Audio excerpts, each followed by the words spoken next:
Hey guys, so last week I dropped this community post basically asking what you guys were looking for out of me in regards of tips. Just so you guys can comment below, like basically tips that you're looking for. And well, basically, I went through the comments of this and there was a lot of ideas for tips that I could do, but not a lot that I can make a full video on. So what I'm going to do in this video is cover a few of like the top ideas or the ones that are like most liked, and just basically go through and give you guys individual tips for each of the ones that I can do. Like they should be really quick. It should be a couple minutes for each tip. Timestamps and everything will be on the screen now. If you guys want, here they are. They'll also be in the comments below. Um, but yeah, I'm just gonna go through each of the tips and try to help you guys with what I know at the best of my ability. Without further ado, let's get into the video.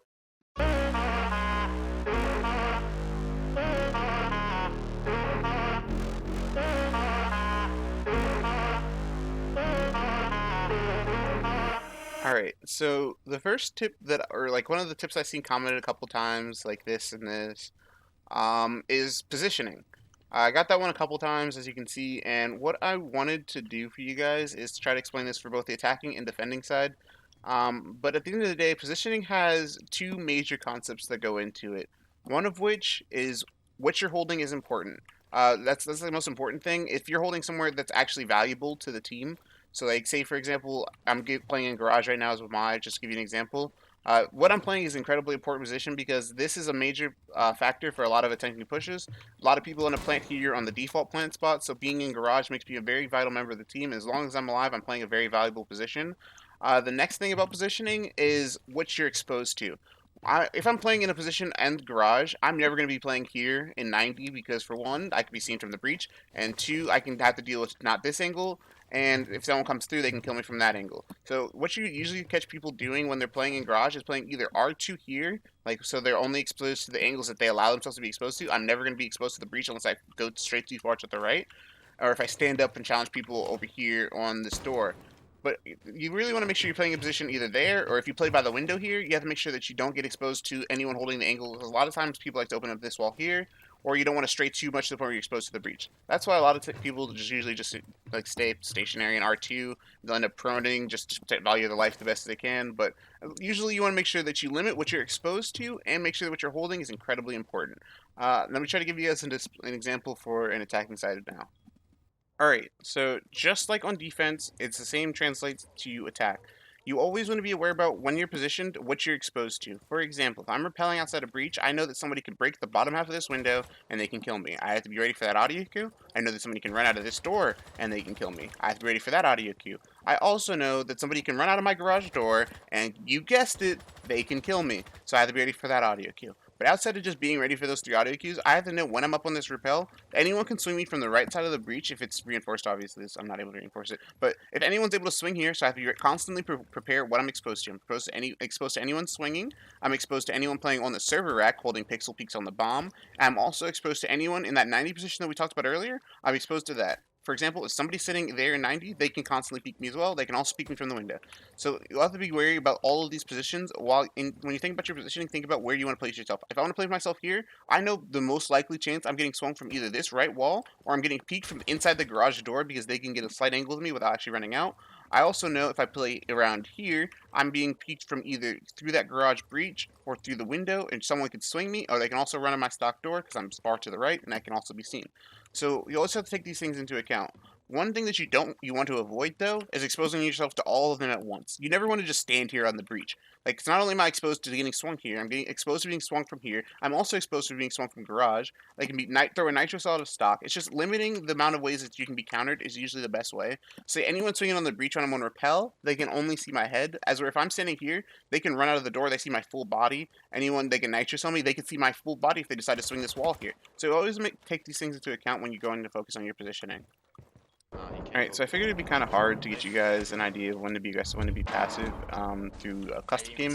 So I decided to show you guys here in this clip. So as you see, we're in a 2v4 situation, and we really need to fight for some ground here, or we're going to lose the round. So I'll start to be aggressive here on Maestro and start pushing up because I know where some of the positions are. I know one's sitting on the breach, so I decided to go and challenge this guy, just because we need to get a pick if we want to try to win this round. I end up killing the ace here on the wall, and I know that there's another one trophy, so I challenge him to try to even out the man count. I take out the sledge as well, and now that That's we're in a sledge. 2v2, I can know that I can play this a little bit more passive. Last call was they're both by Attic, but I don't trust it, so I I have just keep case. I have ADSing case. there. Once I I get have case and attic. into the master, I'm playing on the bomb because I know that I have it. My smoke does a really good job here. He gets the 1-for-1, and now I just have to win my 1-for-1. I light up the Ash a bit, so I know that she's low, and I'm going to reposition my angle here. I'm aiming chest to like level just because I know that she's kind of low, and I'd rather not try to focus on trying to get a headshot here and just confirm my kill because she's low HP. I just sit here ADS waiting for her to peek me instead of getting aggressive. I stay passive. I miss her because she's fast, but then I end up taking her out, and then my team wins the round. So yeah, you just have to learn when to slow it down and when to pick up the pace, just learning on your man count and the time on the clock. Put him in a gas chamber in the back. That's actually hilarious. Okay, so the next tip or one that I've seen was how do I get better movement? Now this one's pretty simple. What you want to do is spend a lot of time in terrace hunt. At least that's how I seen it. Is where you just clear rooms as if you were clearing them like in siege. You said like the crouch spam like a pros. A lot of pros don't crouch spam. What you see them doing though is just repositioning and not peeking the same way. So what you'll see me doing throughout this terrace hunt is when I peek a room and I like see something, I'm gonna switch angles instead of staying at the same height. So it's like, say for example, I see this terrace here, he doesn't see me. I'm gonna come back, crouch in now because he's gonna be framing head level. It's just one of those things where you want to avoid being this consistent, so you'll be able to get pre-fired. So for example, if I know like if I'm gonna play this bar here and I know somebody's pushing me, I'm gonna swing here, swing there, swing here, swing there, swing to the left. You know, see how I just killed that terrace? He couldn't like just kind of avoid being like predictable. Like they're trying to come kill me. Swing there, swing here, swing there, back up. You don't want to like necessarily crouch spam, but you want to play with your surroundings you have. You want to use the environment and use it to your advantage. So you don't want to just constantly be standing like in the middle of the room or in doorways. You just want to make sure that you're using your environment really and just like instead of like I'd say crouch spamming per se, because crouch spamming is really makes your aim incredibly inconsistent. I'm trying to find another terrace so I can try to give you an idea. So instead of like literally spam crouching at people, what you want to do is literally just change your position before gunfight. But during gunfight, you want to avoid changing it too often. Like you don't want to like go around doing that. Like that's really cringy and bad. You don't want to walk into rooms and just you don't see a lot of pros doing this. It's really bad for your aim. So what you often see is swing, swing, swing, swing, swing. You know, it's one of those things where you're just changing up your position, but not necessarily crouch spamming, you know? Alright, so now for the fourth highest comment. A lot of people were looking for this one. This one actually blew up on my Twitch stream, so I figured I might as well throw it in here. People have been looking to see this one. The Lethal Gamage OnlyFans. What is this thing? I hate it so much. No, okay, so I was just kidding. But outside of that, I hope you guys enjoyed the video. You enjoyed this toy goat dancing for a little bit. Stop. But I really hope that you guys enjoyed this. If you guys want me to make more of these videos, you want any videos similar to this, you guys want any other tips, just let me know in the comment below. I'll probably make like a poll or something later this week, or a community post or something like that. But outside of that, I'll see you guys in the next one.